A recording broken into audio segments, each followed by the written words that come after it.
Hallelujah, praise God. Are we ready sa ating tithes and offering? Amen. Are we all blessed? Amen. Sa mga lahat na mga pinagpala dyan, pakitype dyan, amen sa ating comment section. I will not, hindi ko pahahabain yung ating exhortation para naman ma-enjoy natin yung the true meaning of Christmas, ika nga. Kasi yun yung ating word for today na dadalahin sa atin ni Kuya Rimel. So, if you have your Bibles, I would like us to read sa Proverbs 3. Ewan kung na familiar tayo dito, but I know we are all familiar with this verse. Hindi naman 3:5. Sa 9 na naman tayo ngayon. Ayan, sa 9. Proverbs chapter 3, verse 9. Ang sinasabi rito sa atin ni Lord, honor the Lord with your wealth, with the first fruits of all your crops. Hallelujah. Sino ba rito? Mga mayayaman!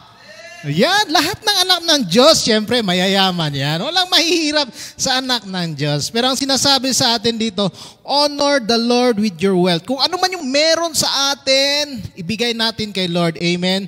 Pero lilinawin ko sa mga first-timers dyan, gaya ni Darrell, baka sabihin, nagpapabayad pala sila doon. Kakain ka nga ng masarap na sinampalukan, may bayad pala yan. Walang bayad mga kapatid. Amen. Walang bayad, pero na-bless tayo ni Lord, kaya binabalik lamang natin kay Lord kung ano yung binigay niya sa atin. Di ba?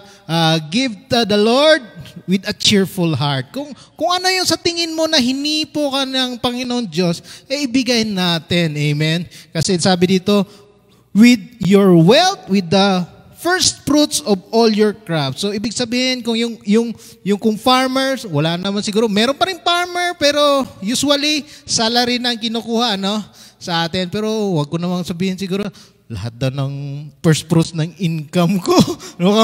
Mabigat yun. Hallelujah. So, kung ayaw mo ikon kapatid, 10% lang ang hinihingi ng Panginoon. Amen. The rest, 90%, ikaw nang bahala. Pero ituloy natin yan. Kasi merong pangako. Ito yung pangako niya. Kung bibigay daw natin yung first fruit of all your crops, in verse 10, then your barns will be filled to overflowing. Yung pinaglalagyan daw natin ay aapaw yan.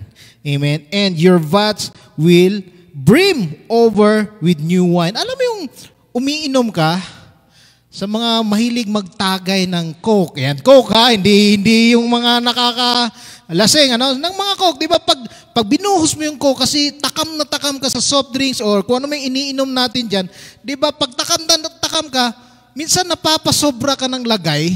Parang ganito rin daw yun. Pag binabalik natin sa Panginoon, ay pangako niya na ibabalik niya rin ng siksik, liglig at umaapaw. Amen? So wag nating patatagalin. If we are ready, why don't we all stand? Dukutin mo yan. Kahit na malalim man yan, kaya abot yan ng iyong kamay. Amen? Hallelujah. Let's give.